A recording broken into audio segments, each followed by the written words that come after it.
आपला blog direct मनमाडच्या स्टेशनला सुरू झाला. ओंकारेश्वर पाशीच आपला मोबाईल स्विच ऑफ पडला आणि डायरेक्ट इथं आल्यावरच उघडलाय. आणि आताही 10-15% चार्जिंग झाली आहे कसं बस. तर आता आपण सीधा मनमाडला आल्या तर इथून जायचं रोटेगावला आणि मग वैजापूरला, नसता मग डायरेक्ट वैजापूरला काहीतरी होईल. तर आता खुलले आपण मोबाईल. सॉरी तुम्हाला ओंकारेश्वरचं दर्शन झालं नाही म्हणल्याप्रमाणे, कारण मोबाईलनी साथ नाही दिली. इकडे गाडी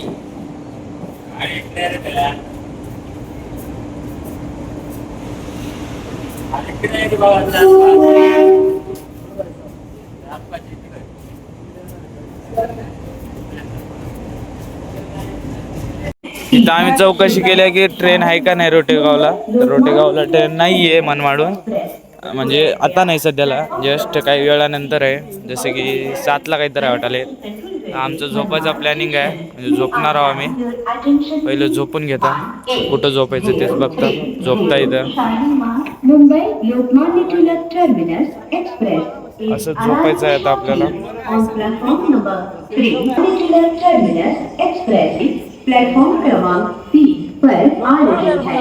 तर नाही तर झोपायचं आहे आता 7 पर्यंत. आपलं स्वागत आहे. कृपया लक्ष द्या. 1-8-0 थोड्याच वेळात प्लॅटफॉर्म क्रमांक 3 वर येत आहे. तर रोटेगावच्या बसमध्ये बसल्या, झोप त्यांनी झाली नाही, त्याच्यामुळं ब्लॉग बनवलं नाही.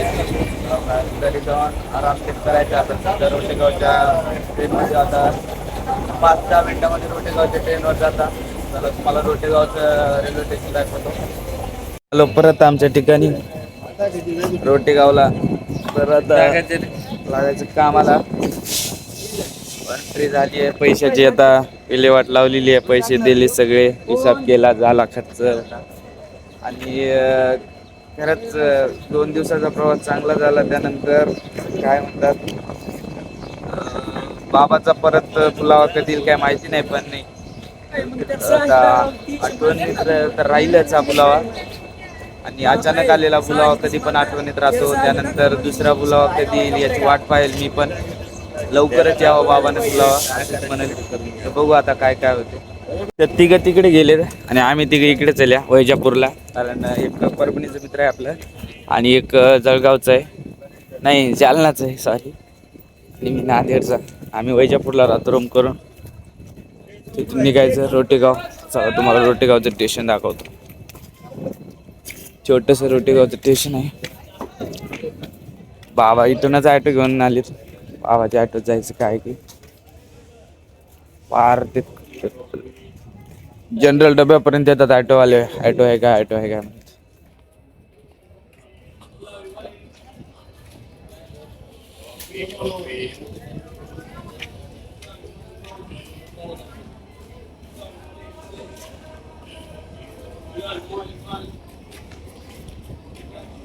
एक नंबर प्रवास झालाय. असं रोटेगावचं स्टेशन आहे. चालू आहे बनवणं, तेवढं काही झालं नाही, बनवणं चालू आहे.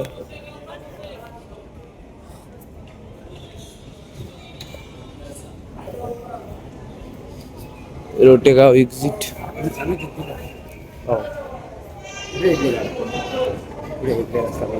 रोटेगाव एक्झिट आता म्हणजे बनत आहे, बांधकाम चालू आहे. एकदम भारी आहे. आम्हाला सोडलेली ट्रेन चली, एकदम भारी व्ह्यू ट्रेनवर.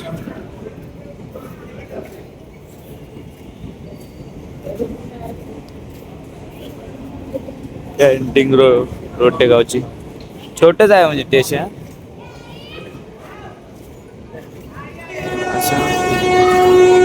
ते मोठं नाही, 2 प्लॅटफॉर्म आहेत. इकडे ॲटो लागतात, ॲटोन जायचं आहे आता.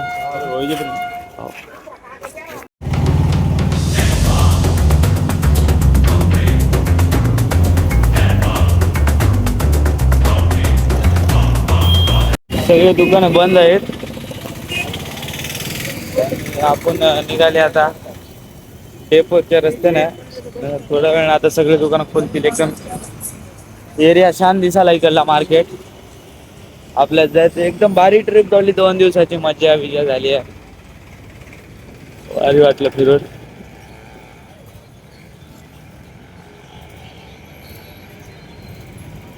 डेपोकडे जायचा रस्ता आहे.